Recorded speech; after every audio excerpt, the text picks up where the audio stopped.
Hey guys, welcome to another edition of Danny Brown Talks Phoenix. I am your host, Danny Brown, and today I am joined by Gordon Carll of Infinity Wealth Real Estate.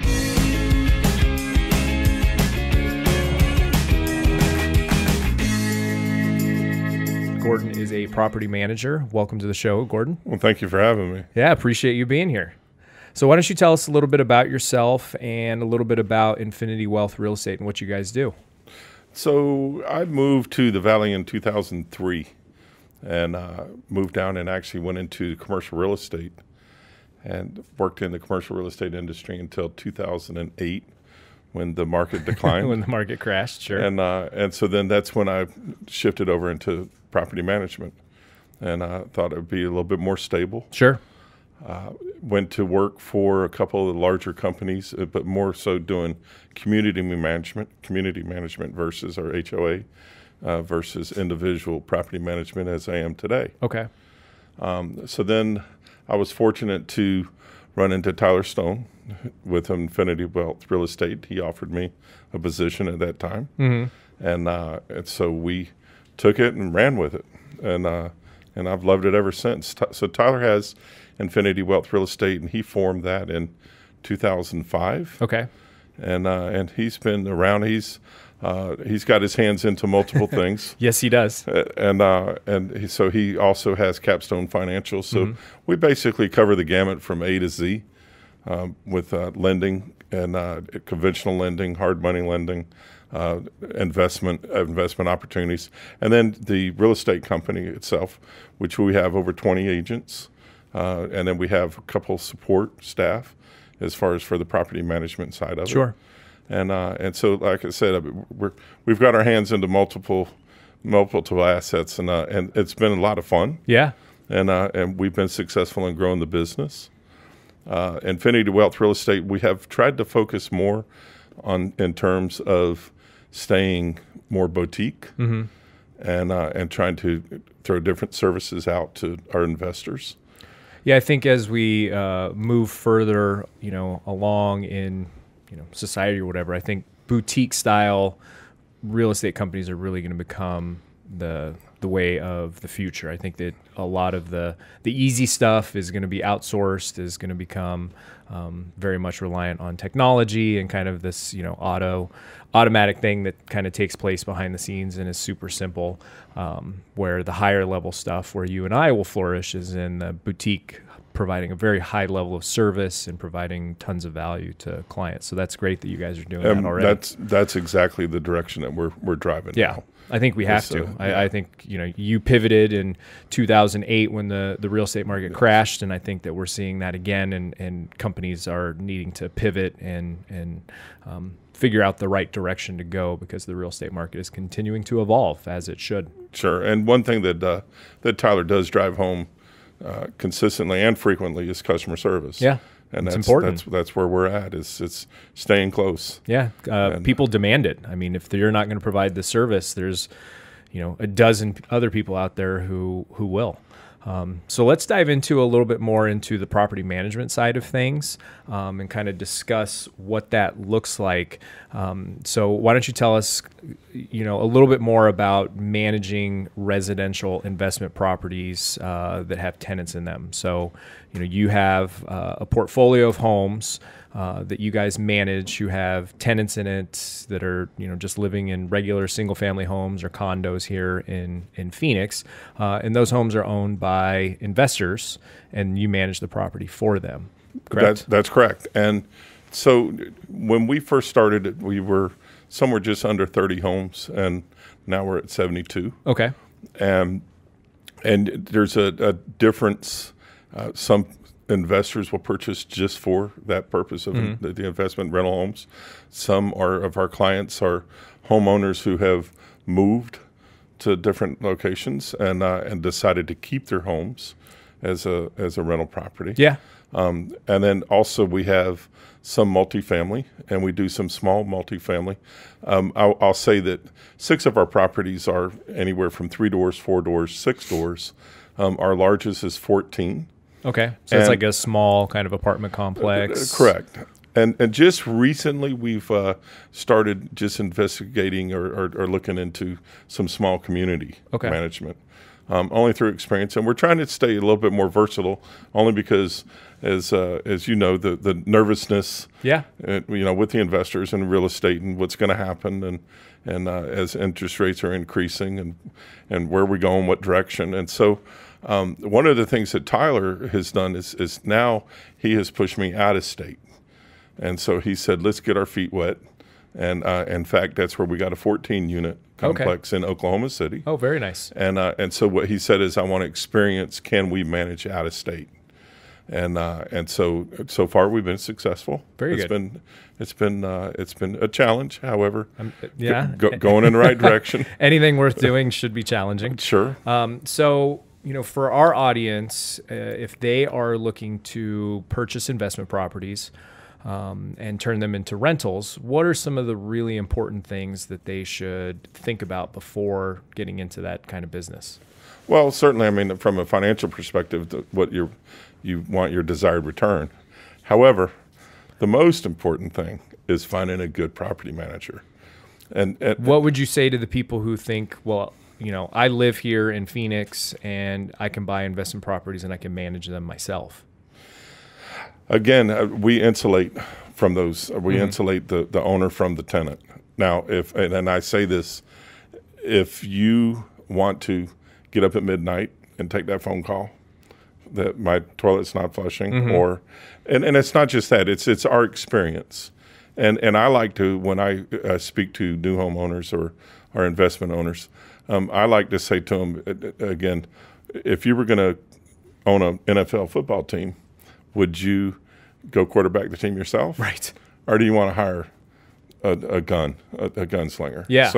So I only say that in terms of we have a whole host of maintenance folks already lined up that we've already vetted.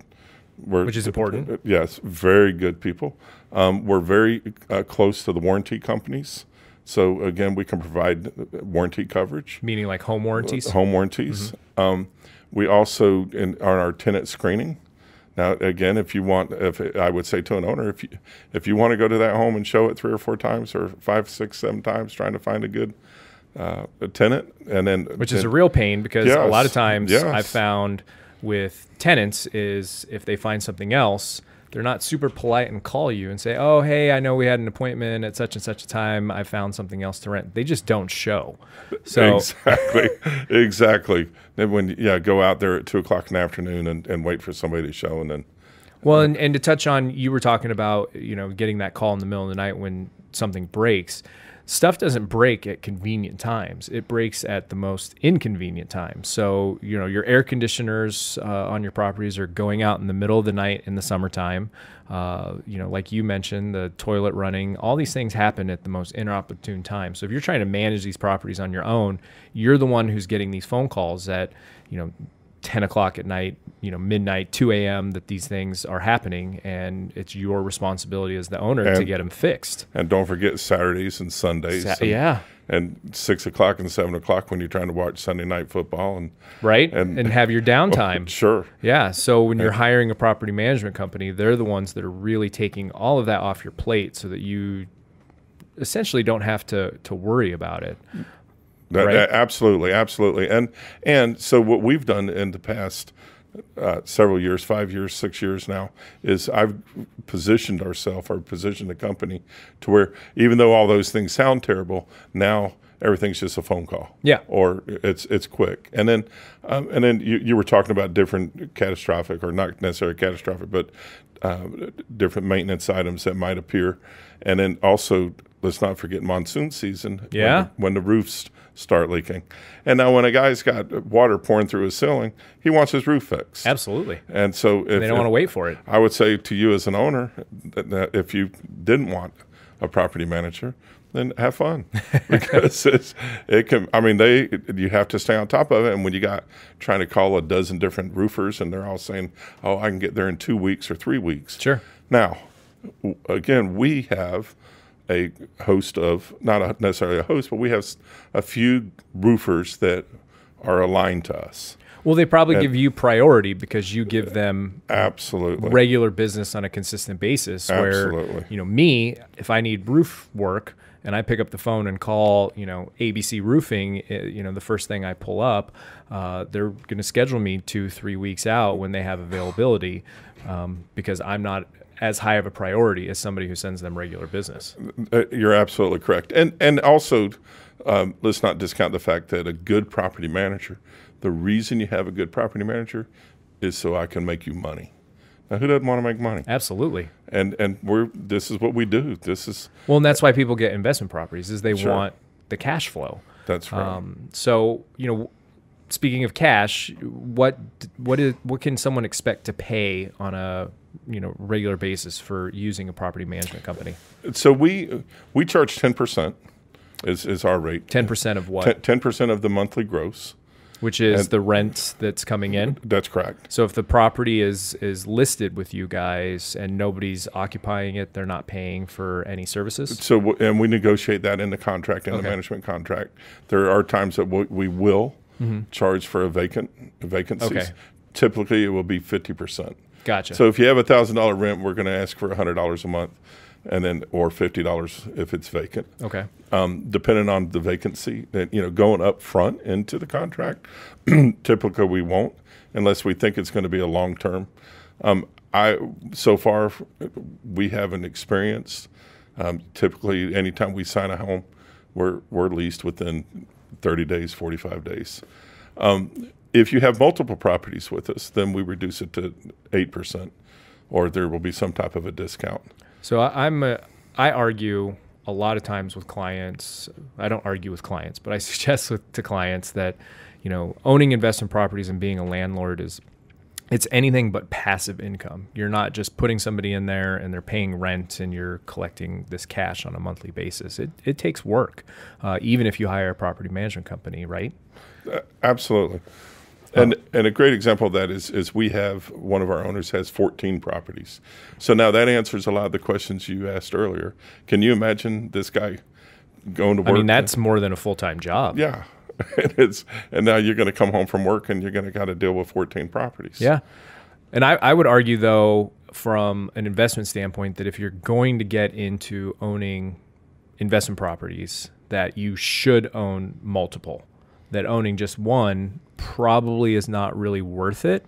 Where if you're only making $200-300 a month in cash flow or profit based on most people are probably going to have a mortgage payment on these investment properties.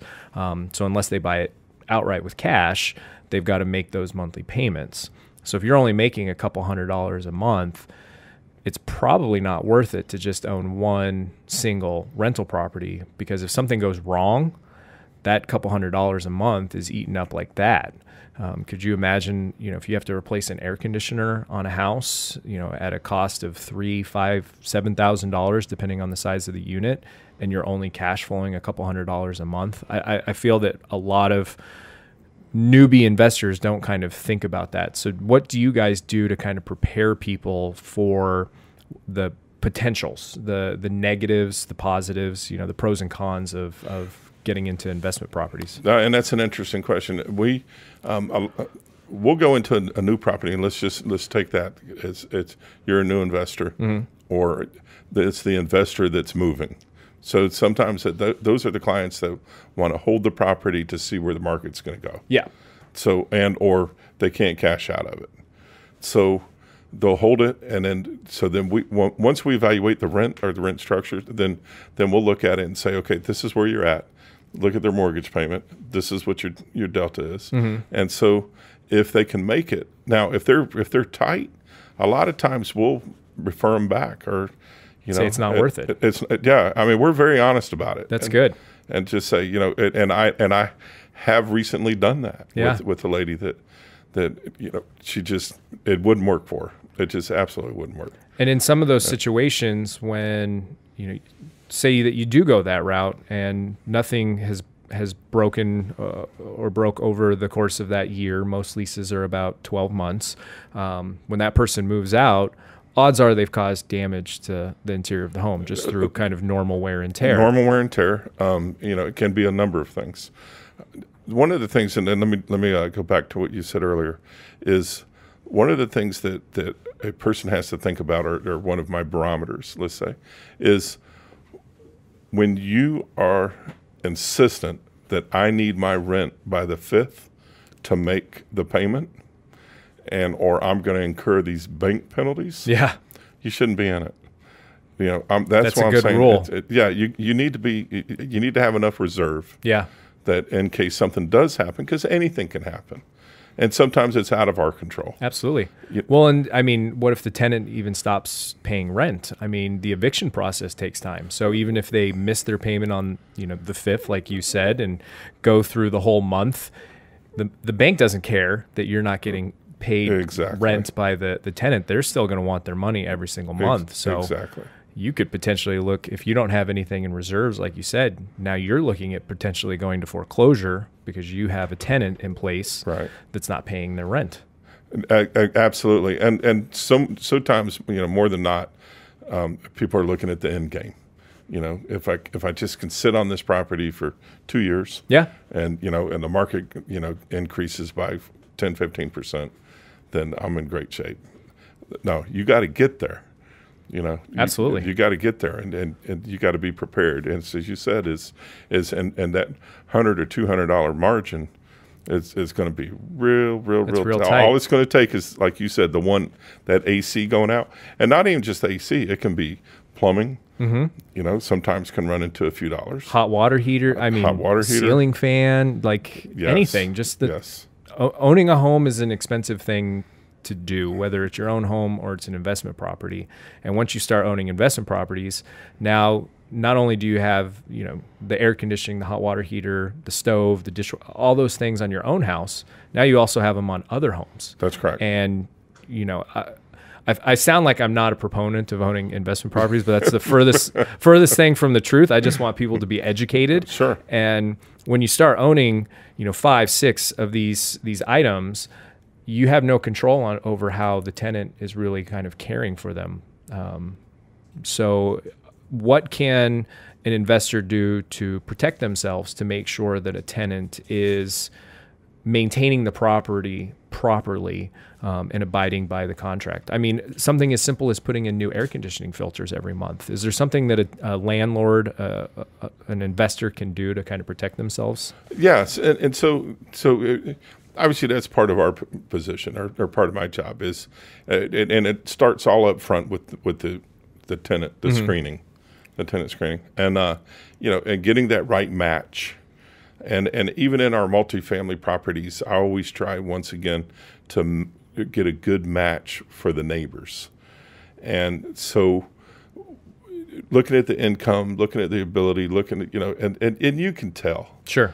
And so as far as the protection, as an owner, if you have a good property manager and that property manager is writing the properties on a frequent basis like I do, and also one of the things that I pride myself in, and that Tyler's pushed real hard when I talked about customer service earlier, is I have a good relationship with all of our tenants and our owners. That's really fantastic, because one of the biggest problems I've had with working with property management companies, and you guys are wonderful, we refer all of our clients to you, but the feedback I get is either the tenants hate the property management company, or the landlord doesn't have a good relationship with the property management company because they never hear from them. They don't maintain the property, or the tenants ruin the house. So that's good to hear. Sure. And we do a number of things in the different events with our owners during the year. And then as far as the tenants, and again, I say that we insulate them.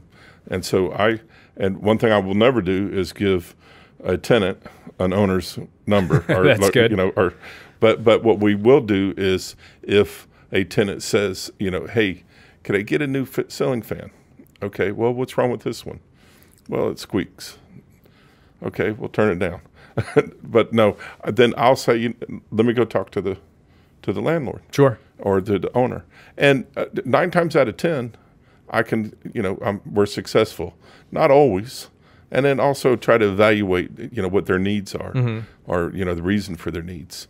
But again, most of our owners they're just good people. Sure. And I mean, I give people the benefit of the doubt. I think most people are good people. Sure. And the what is it? The happy wife, happy life. Yeah. A happy tenant also, it can make a huge difference. Absolutely. And I would say that the cost of, I think this goes hand in hand with all industries, but the cost of procuring a new person versus maintaining someone that's already in place. So as a landlord, as a property manager, I would be looking at tenants as those are the customers, right? They're buying your product. So you're putting a product out there and they're buying that from you on a monthly basis. So you want to provide them that level of service, keep them happy so that they keep paying you. That's correct. Right. And they'll pay on time, and or if and one of the things I push hard is communication. Mm-hmm. So, in some of our lower income rentals, we'll have some, the people live paycheck to check.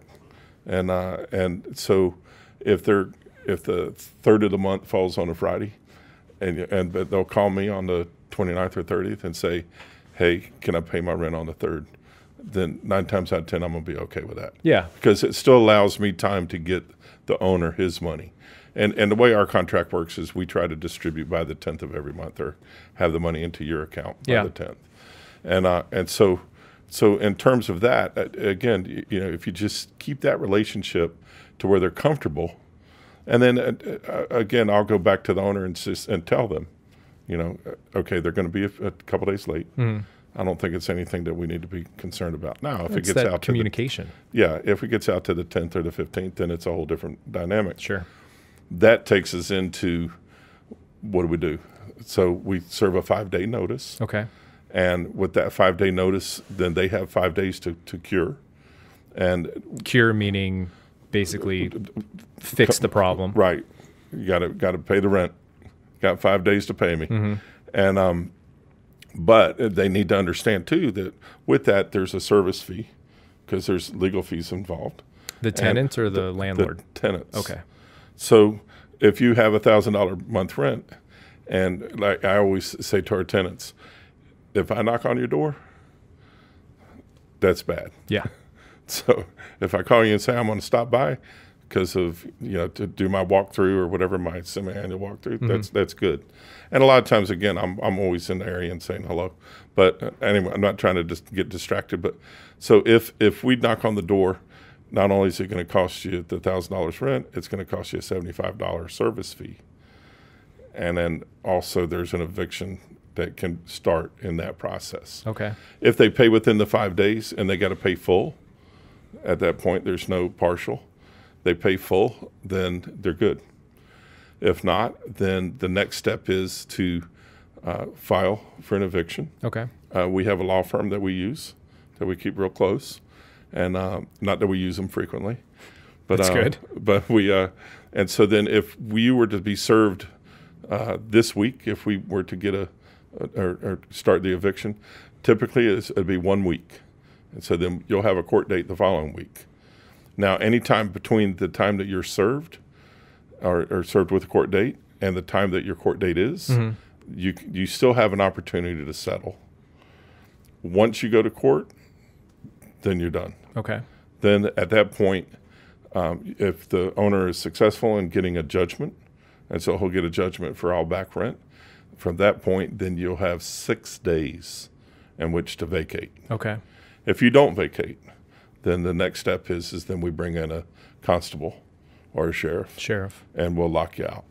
So from the day someone stops paying rent to the day they're evicted, if you go through that whole process, how long is that in Arizona? I'd say on an average about 21 days. Okay, so that fast. So, yeah, it's aggressive. Yeah, Arizona's great. Yeah, yes. Yeah, they're fast when it comes to evictions, foreclosures. Yes. Does that have to do with us being a non-judicial state? I think there's a lot of it. Yeah. And again, if I sent our law firm all the paperwork today, we would have a court date in Maricopa County next Tuesday. Wow, that's fast. And then the other thing that can happen is if you have a 10-day. So a 10-day notice is a contract violation. One of the most frequent ones that we see is it's a noise violation. Okay. I was thinking pets for some reason. Pets is we actually are going to a no pet policy. Really? And I'm an animal lover, so don't scream at me. I have a great dog, but we're just going to a no pet policy because of no matter how much you say my dog is trained, something's going to happen. Sure. Yeah, they do damage. Just for liability issues and everything. Is there? So somebody, what if they have like an assisted animal? Assisted, yes. Then we'll accept. You'll accept that? Yeah. Yes. Okay. Have to. How does one go about figuring out how much they can charge? Say somebody wants to get into owning investment properties. How do they figure out how much they can charge in rent? So we do two things. We go through the MLS and look at the rentals, and so we'll do comps. Okay. And we'll play anywhere from 3 to 6 comps, and then we'll find the best 3. And then what I do as a practice is then I sit down with the owner and say, this is where we're at, and this is what we're going to recommend. So is it a good idea then if someone is looking to purchase investment properties to kind of get with an agent, and then as they find properties they think they might like to contact you? Or is there a way that they can look at comps for themselves to kind of see, well, if I'm going to buy this house for X amount of dollars, I can get, this amount of rent for it. And for me, that's going to cash flow this. So is there a way for them to kind of figure that out on their own? They can. We also go out to, I look at rental sites as well. And then look at the MLS and the rental sites and get an average. The thing with, yes, the answer to your question is yes, an owner can do it. However, the thing that they have to remember is that when you're doing the comparisons, you need to look at the square footage. You need to look at this home might be 1,700 with a pool, 3-bedroom, 2-bath with a pool, and yours is 3-bedroom, 2-bath. That doesn't necessarily mean that you're going to get 1,700 because you got so you have to go into a little bit more educated. Sure. My preference, or I mean, I shouldn't say preference, but I would always guide them towards you and to Tyler or sure, whatever the case may be, that if they're looking for that. And just recently, and I mentioned it earlier, is you sent us a person that we were working with that was going into investment or wanted investment property. And she was, as she would find properties, she would say, call me and say, here's the address. What do you think we can get for rent? And then they were running that against their finances to try to figure out, can we afford it or not afford it? Is there anything that investors should look at more closely when trying to figure out what their return's going to be, rather than just what they're collecting every month in rent versus what the mortgage payment is on the house? Are there any other factors that they should be looking at? I hear the word cap rate thrown around a lot. Cap rate is more in commercial, I think. Yes. Certainly you can look at it when you're buying a multifamily. A cap rate would definitely certainly make a difference there. For me, I mean, when you're looking at the overall, your mortgage payment, and then what we were talking about earlier is add on your management fee, add on your reserve, add on everything that you can think, you can expect. And at that point, what is that desire versus what can I get in the rent? Do you have a recommendation on what people should factor in for regular maintenance on kind of a monthly basis?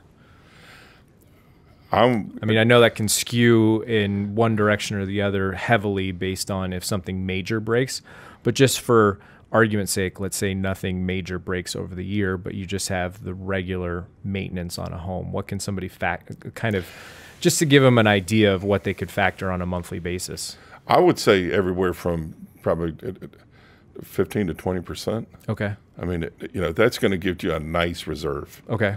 That's going to get you real stable. That might be a little aggressive for some.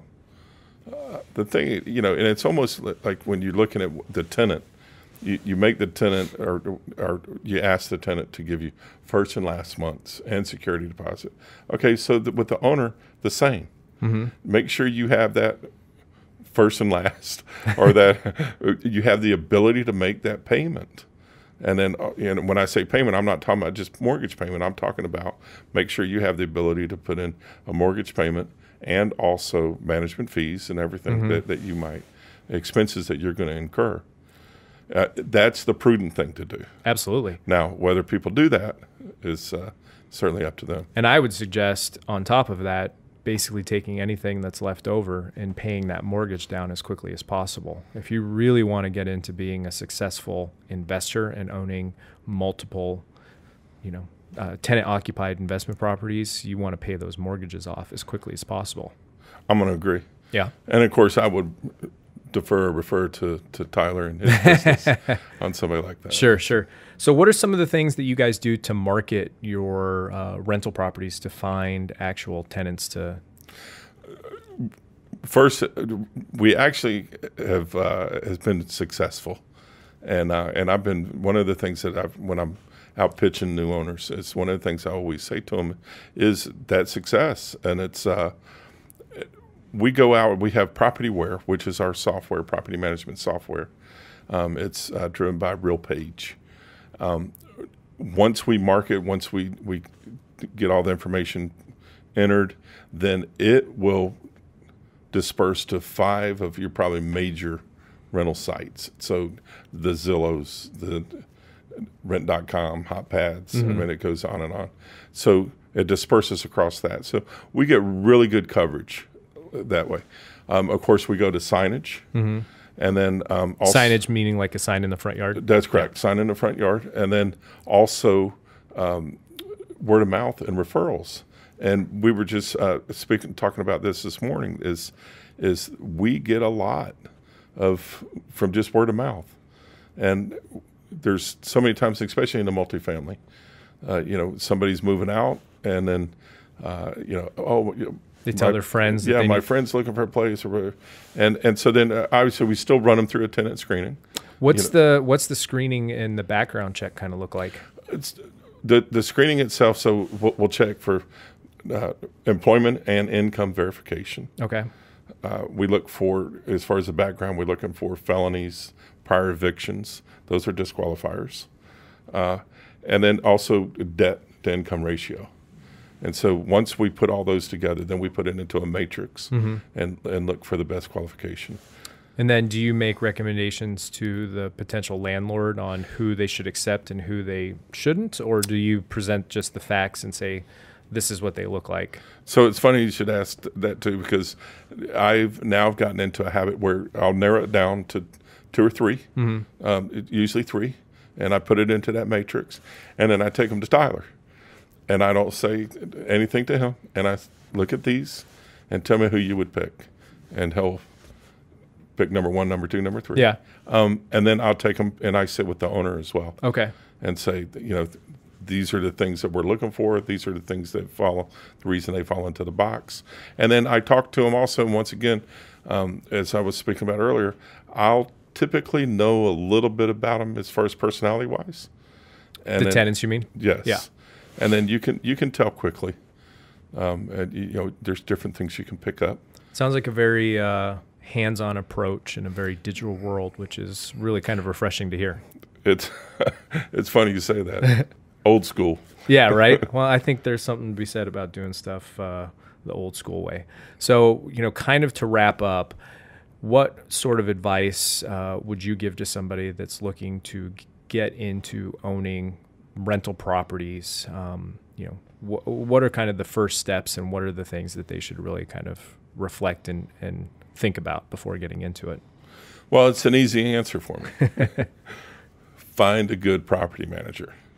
And when I say find a good property manager, I'm saying do your homework. And the biggest thing, and I'm going to go back to what we talked about. Because there's some really crappy ones out there. I mean, there's like property warehouse. I mean, I think in this industry, you really kind of get what you pay for. Because I've seen property management companies that charge as low as 5%. But that's like property warehouse and all, just these big, giant companies that don't provide the level of service that you do. And I've picked up a few from Property Warehouse. I'm sure. And they do a terrible job, and that's why they charge. Yes. For them, it's volume. That's right. Yeah. And to me, and I'm gonna go back to what I said is customer service. Yeah. So it goes two ways. So if you're an owner, you're a new owner, the first thing I want you to do is get comfortable with me. And it's important. It's a relationship. Absolutely. It's almost going to be a marriage, right? And so the first thing you need to do is get comfortable with me, and I need to be comfortable with you.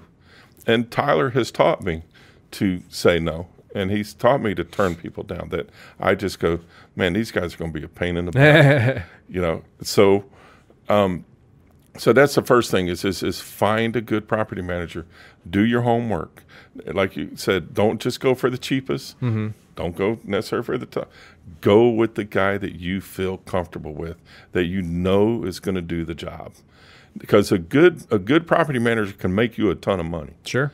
And not only through rent increases, not only through the going through the annual or semi-quarter walkthroughs. Like I said, the relationship building with the tenants.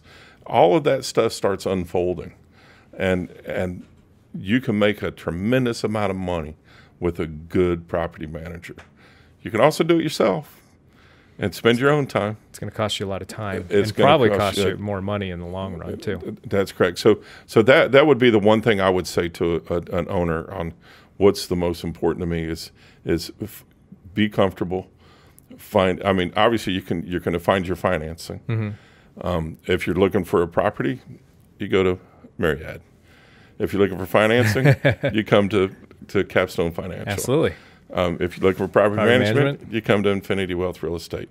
But that's how it works. Yeah, absolutely. That's how it works, and so that's where I would point somebody is make sure that you have a good property manager and that you're comfortable with them. And then I would say, to take it one step further, making sure that you have enough in reserves to cover the incidentals that are undoubtedly going to happen. Very important. Good. So any parting words of wisdom before we kind of wrap up? Certainly, if there's any questions you have, I think that you're listening to it. And if you have that reservation, then make that call. Call Dan, call myself. You can certainly, if you have questions on the investment or financing side, you can certainly reach out and call us. And how do they get a hold of you? So I'm with Infinity Wealth Real Estate. Our website is Infinity Wealth Real Estate, or it's infinitywealthre.com. Okay. My private line is 480-779-4914. And we'll make sure to put this in the show notes too. Yeah, and certainly feel free to call me. Perfect. Well, thank you so much for joining me today. I really appreciate it. I learned a lot about property management and investing in real estate. Hope you guys got something out of it as well. So tune in next time, and thanks for watching. Again, thanks for having me. Thank you.